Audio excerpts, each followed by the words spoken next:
This scam is done by a couple of companies, Falcon Invoice Discounting, second being Debut Trade, why they defaulted. I may be harsh to people here, but how on earth people actually chose to invest in Invoice? And I'm very proud of the platforms, even if they are competitors. I'm really proud of what they are doing. But we don't want our company to be compared to some other company, because our company is built from the pain point of theirs. We wanted to address that pain point and solve the pain forever. I had butterflies in stomach kind of feeling like 2 days prior to the maturity date. It essentially makes us believe that we have built a great system. Overall, it's a win-win situation that everyone has. So generally the retention would be around 50 to 60%. That's what we had a target on. But I was quite surprised to see that. How do we list an invoice? What kind of vetting that we do before listing an invoice of the vendor? Right from the start, vendors are the most crucial part of the entire process, right? Like they are the heart and also having this strict process is also kind of a curse at times. I went into your application. I selected a deal. I've seen your check. Okay. The check is signed, but the amount is not mentioned. What's the answer for that?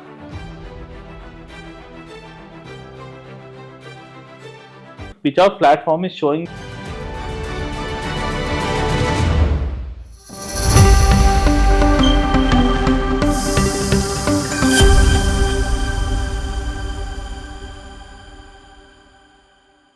Hello everyone, greetings for the day. Welcome to another episode of Behind the Returns. This is not your everyday podcast.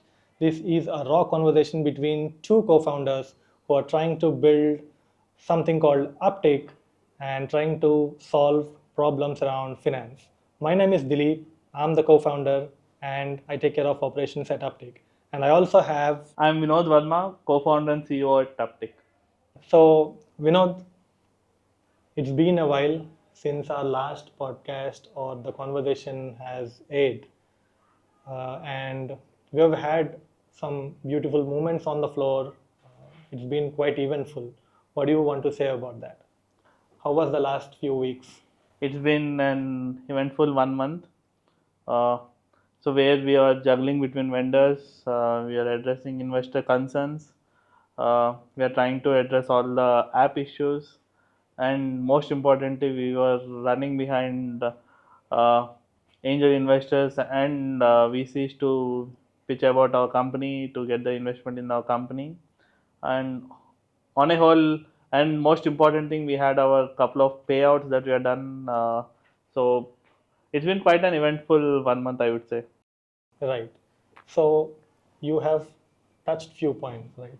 Clearing invoices, users, onboarding vendors, and other things, and their concerns as well. So let's get on to these points one after the other. Let's start with something that we are quite proud of on the floor. The first invoices are always sweet, really sweet, and it was an amazing feeling to clear the first couple of invoices on time. So what do you say about that? Finally, it felt relieved, because I had butterflies in stomach kind of feeling like 2 days prior to the maturity date. Right. And as soon as the amount got credited from the vendor, it kind of gave a huge relief to us. Right. So it essentially makes us believe that we have built a great system. We have backed the right vendor, and the vendor has repaid the trust back. And Right. our investors are happy to get their money with their returns back. And overall, it's a win-win situation that everyone had. So it's kind of feel happy, proud, and it shows that essentially we are on the right track. And saying that, I would like to take this opportunity to thank each and every one of our investors who have put in their hard-earned money trusting us, and we are happy that they have received the money on time. Thank you so much for that. It is their trust that is running us right now, Right. because the initial investors are always the tough, right? Where the company is new and we are still setting the process. The app is new, but yet investors chose to invest with us. So and we repaid the trust back. So it kind of feels great. And also at the same time, we are always indebted to our investors who have trusted us and who has backed us. Like, we are always thankful to you. And another aspect of clearing invoices on time is the retention. I am actually quite surprised and extremely happy that a lot of investors who have invested on the first invoice, after getting their investments back, have actually reinvested in the current invoices that are live now. What is the percentage? Just give out the number so that people would actually know the retention rate. Generally, the retention would be around 50 to 60 percentage. That's what we had a target on. But I was quite surprised to see that the retention has been more than 85 percentage. Like, 85 percentage of investment has again flown back to another invoices. So it shows the that, like, we are on track. And like and we are very again thankful to investors who again repaid, like, who again trusted us and ended up investing in our company. Like, Right. Since we talked about um, the invoices that we have already paid, I think it is very important for the people to understand the kind of vetting that we undertake in order to list an invoice. So, share some insights on how do we list an invoice, what kind of vetting that we do before listing an invoice of the vendor. right from the start, uh, vendors are the most crucial part of the entire process, right? Like, they are the Right. heart and soul of the entire process. Right. End of the day, they are the ones who is taking the fund, and they are the ones who has to return the funds on time. From day one, like, when we all sat together to select, like, what kind of vendors we wanted to onboard, uh, so then the entire core management had their views. And one thing was common was, like, we wanted to onboard only a credible vendor rather than concentrating on AUM. We wanted to first bring the credible vendors into the platform, and automatically the entire flow happens around a credible vendor.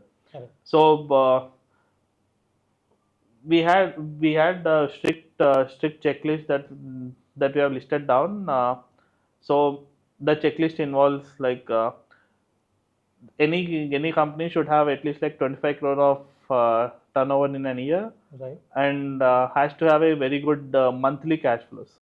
Yeah. And that is the first criteria.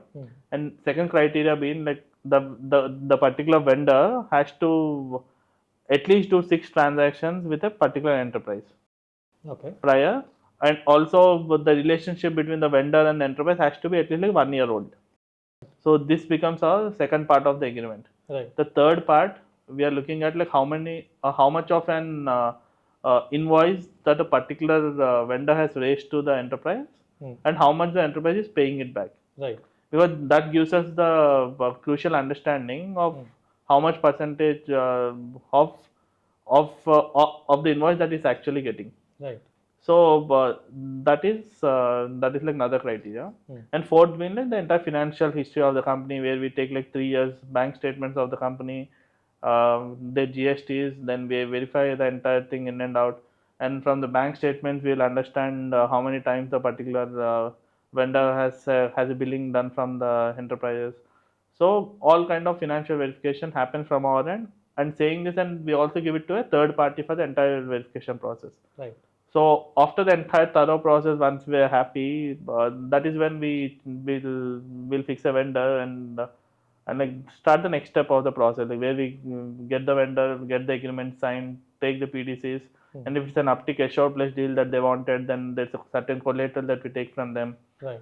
And after all this, like, then we list the entire thing in our app. Yeah. So, dear investors, this is what goes into listing an invoice. As Vinod said, a vendor needs to have a revenue of 25 crores annually, and he has to have good relationship with the enterprise. And while looking at the financial statements, we also see that if the payment is getting credited to the vendor on time from the enterprise. Perfect. And So also, having this strict process is also kind of a curse at times. Like, see, it is. any investor who are exploring our platform for a long time would know this fact that from the time period between the second invoice to third invoice is actually more than a month. Right. So where we rejected some 10 to 12 vendors at least, Absolutely. and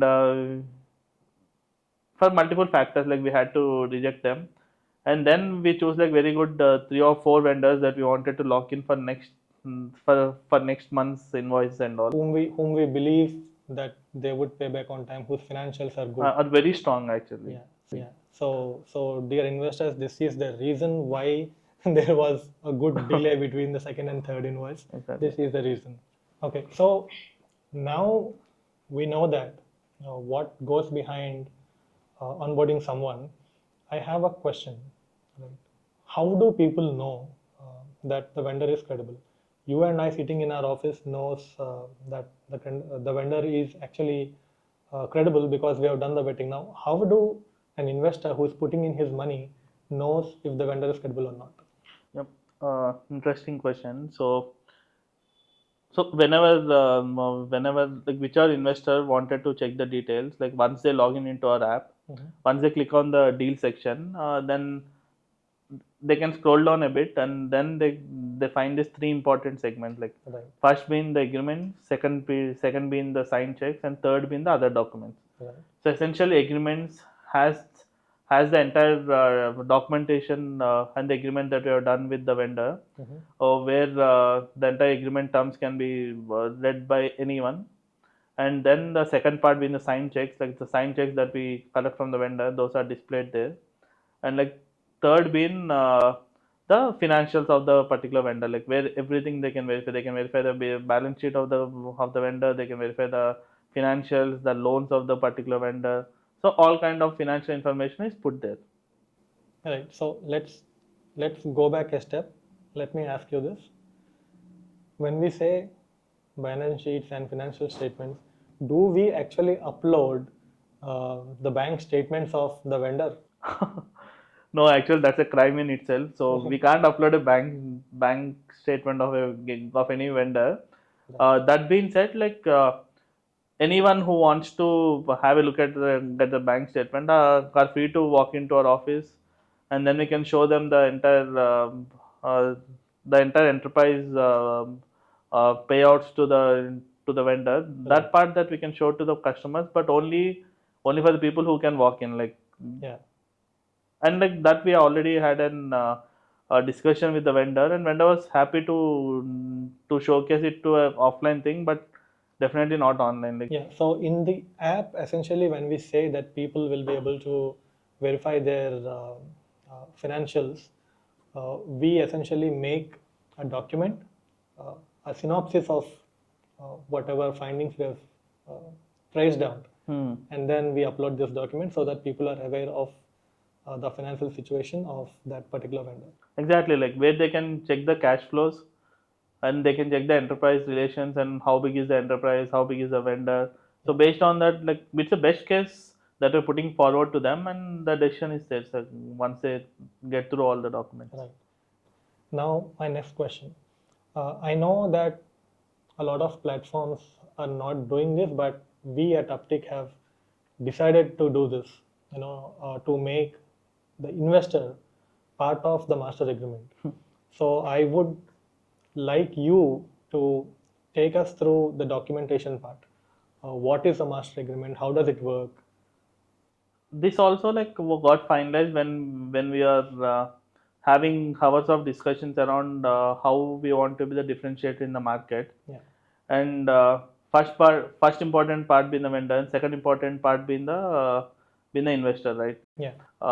So we know anyone, like it's the investors at the end of the day who is investing in the particular invoice. Correct. So the main part being the investor, like investors and their vendors, like eventually vendor is getting the money from the investor. So the platform is just facilitating between both of them. So essentially, the investor becomes the main part of the agreement. But like sadly, when we looked at the other platforms, generally all the agreements are between the vendor and the Platform company. itself, yeah. So that is where the tri-party agreement comes in. So where at UpTik it's a strictly tri-party agreement that we're following, where we are making investors part of the main agreement. This been the first time that it's been done. Uh, so when we thought like one thing we are logged in that investor has to be part of the agreement, Right. and then when we're looking at the process, like exploring like different options on how to make them part of the agreement, that is where like we met couple of companies which give exactly the solution that we are looking for. Because like offline you can't really get the agreement to them, get it signed, or digitally doesn't make the agreement valid. It essentially delays the process. Exactly. So that is where we came across a beautiful solution. But since this is from a tech side, since you are the techie guy, I want you to explain more about it. Yeah, so basically, a master agreement is signed between three parties, as you said. Yeah. The first two parties, we and the vendor, would sign the document, and then there is an annexure where people would be signing it. So instead of sending the copies digitally and then signing and sending us back, what we're trying to do here is once the person has invested on our platform, he will receive an email, right? And the investors would be able to click on that link that we have sent, and the document opens up, and there is a designated place where they have to sign. Just click on that place, and the DigiLocker opens, and using your Aadhaar, e-Aadhaar, enter your OTP, and it would be signed digitally. And this digital e-Aadhaar signature is completely legal in India and is valid across India. So yeah, that is what we are trying to do: make investor part of master agreement. And they have to be part of the agreement, right? Like it's a big crime that you're not making an investor part of the agreement, where it's their own money that you're and that the vendor is taking, and so definitely the investor has to be part of the agreement. There is no any around thought around it. Right. And also take us through the journey of escrow, uh, because we are using the escrow mechanism to move the funds. Give us insights for the people to understand in a very simple language what is an escrow account and how does it work. So escrow account is typically a temporary account setup where it's a tri-party thing, where the bank is there essentially.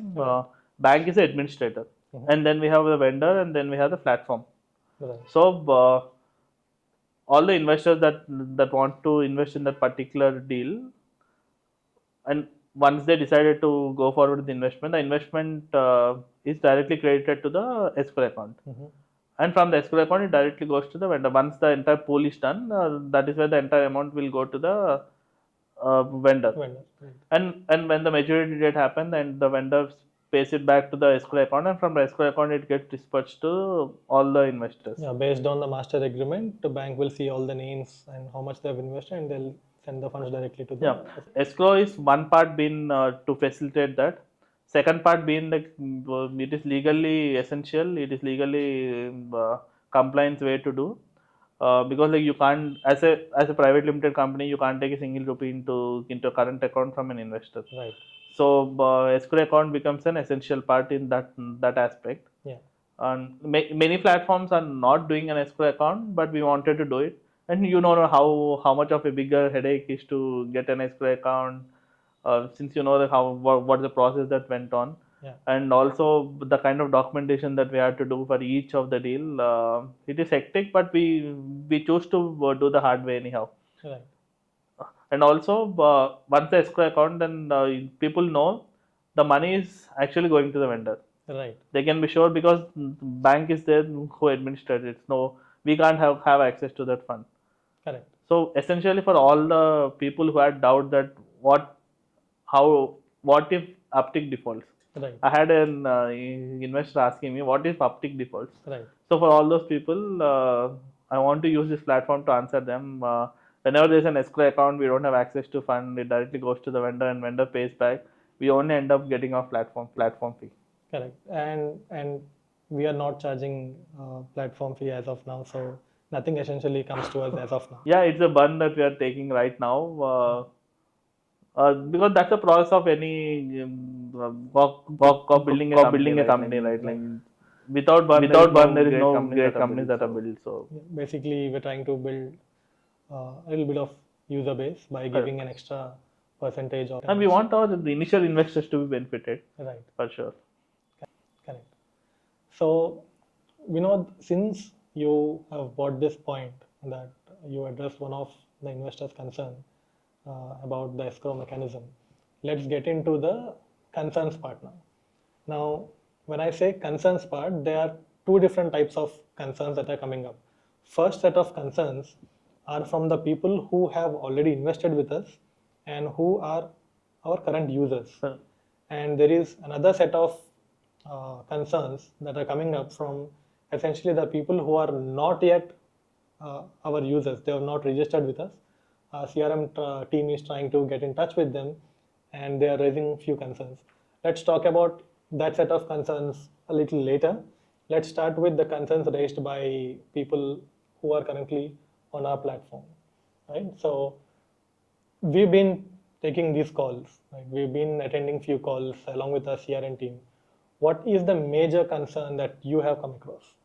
So the major concern is there are like two type of investors, right? Like one being like the first time investor who comes from our awareness campaign that we're doing. So all those investors have like some questions about like some questions in common where they ask about like how my money is secured, how you are making it, what if the vendor defaults, and those kind of concerns like which are like very generic in way. Yeah.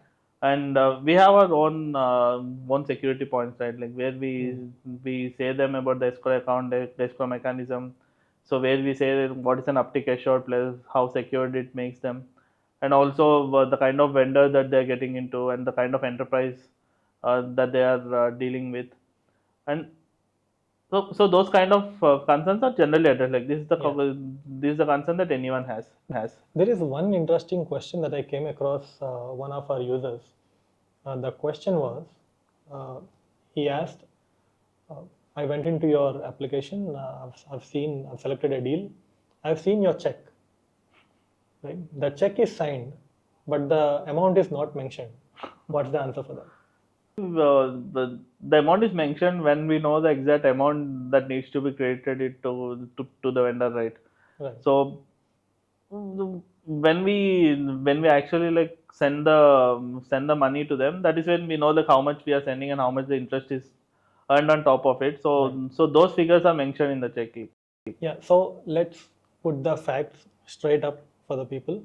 So since this is still we are at an initial stage of company, we are not sure that 100% of the invoice is or will be filled up.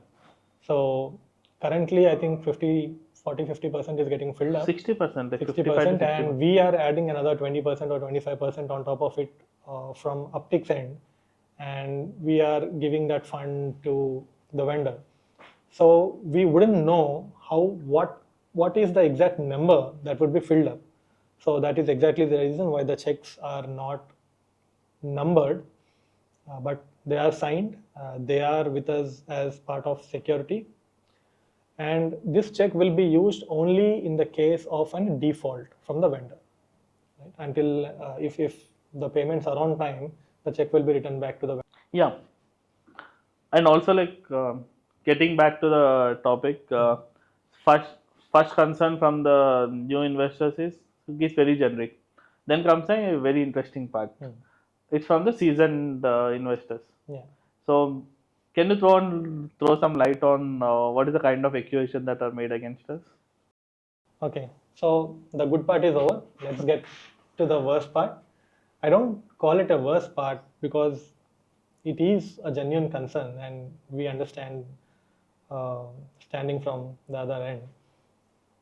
The thing that I personally heard from a couple of investors is they straight up said that we are a scam altogether.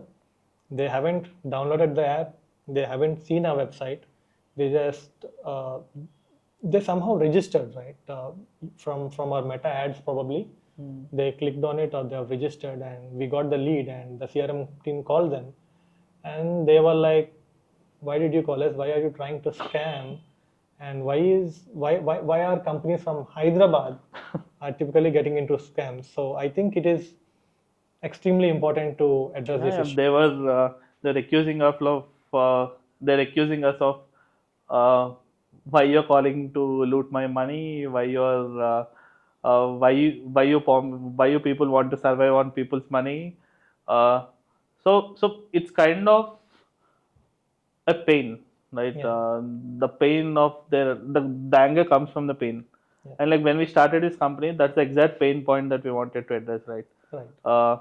So we would empathize with those kind of investors because they endured certain level of pain for them to accuse us. Like that's the understanding that we had. Right. So, and we completely understand their concern. It is we're not trying to blame them. We are trying to address their concern here. So, give an example. What is the scam that you are talking about? Let's take the name of the companies as well, because the scam is already out. The names are all across the media. So let's take the real example, and let's also tell how we are different from them. So this company is built on certain principles, like certain trust that we wanted to bring in the market. Yeah. And essentially we are talking more on trust only because of the scam that happened in the market. Yeah. So this scam is done by a couple of companies. One being Falcon Invoice Discounting, second being Debut Trades. Yeah. So both these companies, and like there are like few other companies across the country that have done a scam in invoice discounting specifically. Give us insights on how did the scam happen altogether, and how did people invest so heavily into this company? So when we were researching, like this went into our market research. Yeah. Before we even starting this, there was a market research done by our team on the scams in invoice discounting market. Yeah. Because we wanted to address that first, and then we want to find out on how to bring the trust back, and we are analyzing on why the company actually scammed people, Right. or like why they defaulted, to put it in a better way. And then the common thread between all the companies. Yeah. Every company that has defaulted till now, scammed people, are using a specific type of invoice discounting called confidential invoice discounting. Now, what is confidential invoice? To all the users, I want to address it straight to you. Confidential invoice discounting essentially means there is no disclosure of vendor in any way.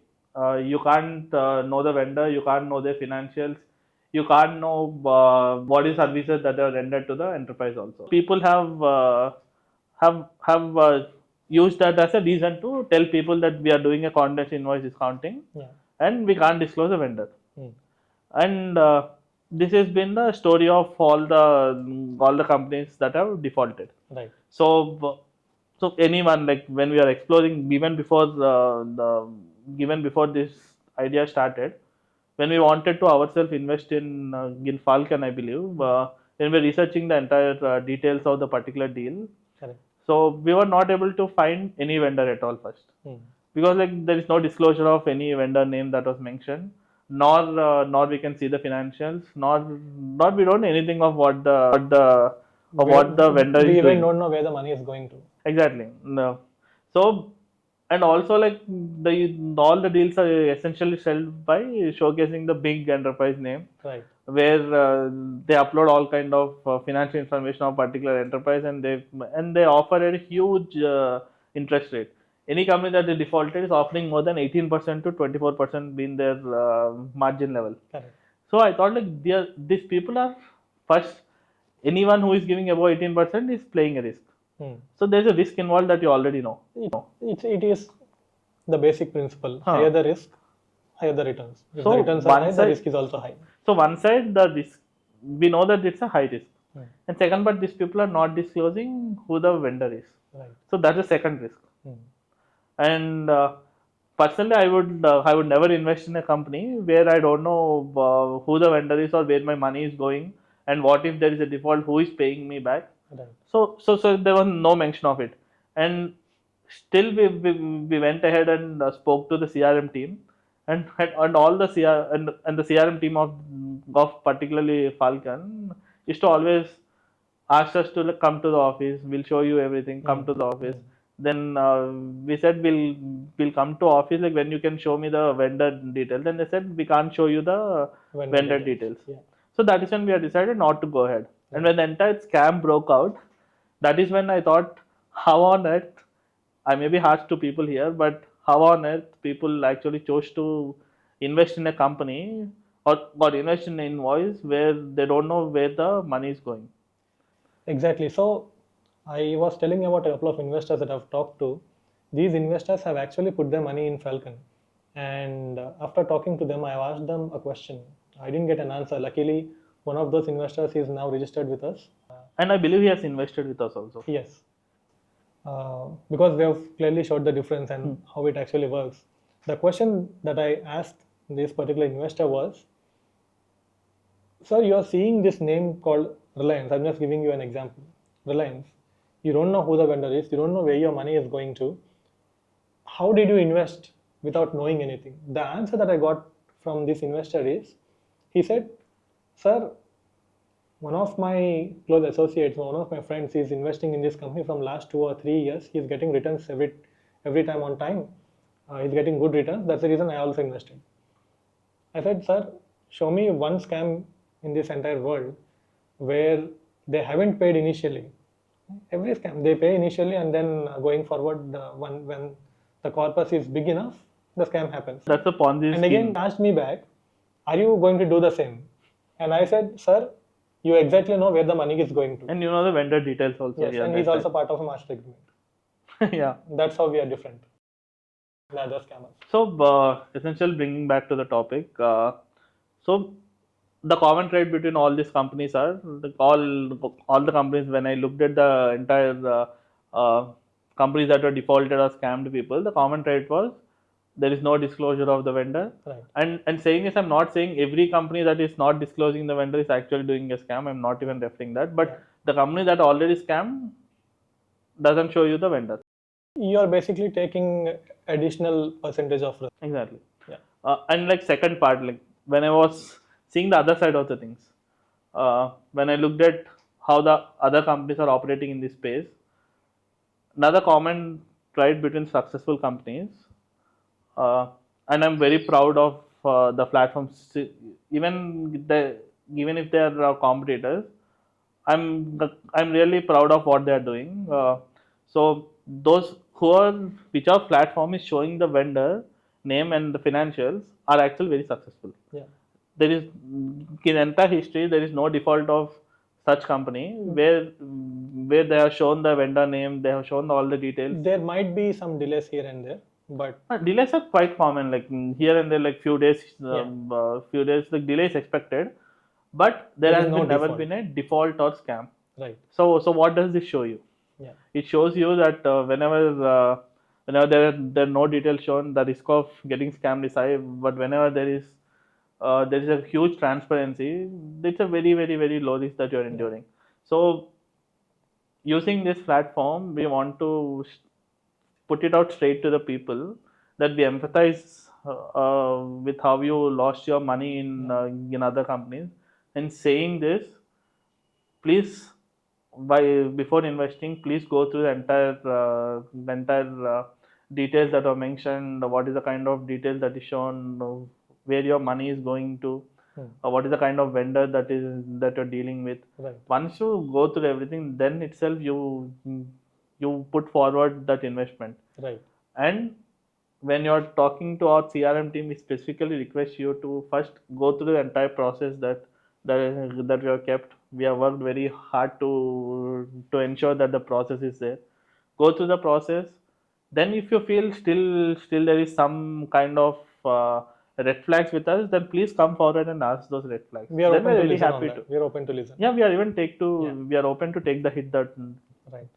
take the hit also, but we don't want our company to be compared to some other company, because our company is built from the pain point of theirs. Like Correct. we wanted to address that pain point and solve the pain forever. Correct. And another major concern with our existing users is regarding the tech part. We have received a constructive feedback regarding the tech. Want to talk about it? Since I'm taking all the bullets, like let me shoot that at you. Yeah. The major concern being why. So once the entire once they look at the entire details, then they want to invest. Then they click on invest. Then it shows like NEFT and RTGS. Right. Since why NEFT and RTGS? Because we don't want to involve the payment gateway here, because Right. payment gateway has more than 2% of charges. Right. So which are investor, if he's using a payment gateway, then he'll end up losing the 2% as a payment gateway charge. So basically, when we say the deal is for, we are giving 18% returns annually. 16 to 18 and if the deal is for 30 days, it is 1.5%, and he is paying 2% as UPI charges. So that doesn't make any. Exactly.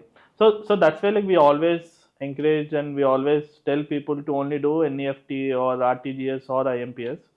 So whenever they click on that point, post that they have the bank details that will be listed, and they have to come out of the app to again go to their bank account to add these numbers. They need to juggle between apps, check the details, and then again write the entire details there, and then click on invest, and then again uh, get the screenshot into our app, post a screenshot with the transaction ID, and then click to proceed. Like it's a huge process that is involved, and this has been a major concern with many one. Like why I have to go out of the app. Right. So what you are doing to address this from the tech side of things? We have currently given a basic version of our app. The team is working at the back end to make it better, to make a better user interface. And the main address that you have pointed out here, that people have to go out, invest, and then come back, upload the transaction fees, this will go off in the next version. We are trying to build something extremely sweet, extremely beautiful, and very user friendly. I can't wait to reveal the details, but I think we have to give the details in the next episode. We have to. This topic itself is a very big thing, right? Once it is implemented, we will be one of the kind invoice discounting companies in the country. Right? We are doing something that no other company is doing. So I think it's a big announcement, and I'm really waiting quite eagerly to announce that in the next podcast. Are you sure we'll put it out in the next podcast? Fingers crossed. Looking forward for it. Yeah. Okay. So Vinod, I think we have discussed a lot of things. We have discussed what has happened at UpTik since our last podcast. In last podcast, remember that we have told people that we're going to discuss everything that is going to happen at UpTik. Basically, we said we would take all the people who are watching us through the journey of UpTik. So, do you have anything else to add? I missed out on very important point here.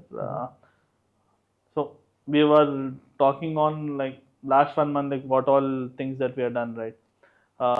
So we have onboarded L&T Metro as an enterprise. So that's our first enterprise pack deal that we have listed. Right. And like we have already onboarded a couple of enterprise also, which people would know in like coming in coming days. So Right. that's a big update from our side. Right. And again, let's not reveal the enterprise name, but we have more enterprises, but their bucket size is really large, and we need more people to fill in those. That's the reason we are not onboarding a few people yet. Exactly. We have a great set of enterprise that will come, but it will take time. Like it will. The bigger your user base is, the bigger the bigger enterprise that will come. We would request our users to refer about UpTik to, if you're happy with whatever that we are offering, and if you're happy with the entire process that we are listed, and if you're happy with our transparency, then we would really request you to refer us to your known contacts. Um, Show them the platform. We are not asking them to invest, but let them experience our platform. Let them see what is the kind of alternate investment that we're trying to build. We would be really happy if you can do that for us. Thank you. Yeah, so yeah, I think we can close this conversation for now and come up with another exciting news in the next podcast as we were speaking. Before we end this, next episode we'll have three people. Hopefully, three people. I'm excited to reveal the third person. Yeah, let's reveal the third person in the next conversation. And for all the investors and people who have watched the conversation until now, I'm sure that you are enjoying the conversation, and do subscribe to this channel so that you are aware of whatever is happening at UpTik. Saying that, take care, have a nice day. Thank you. Thank you.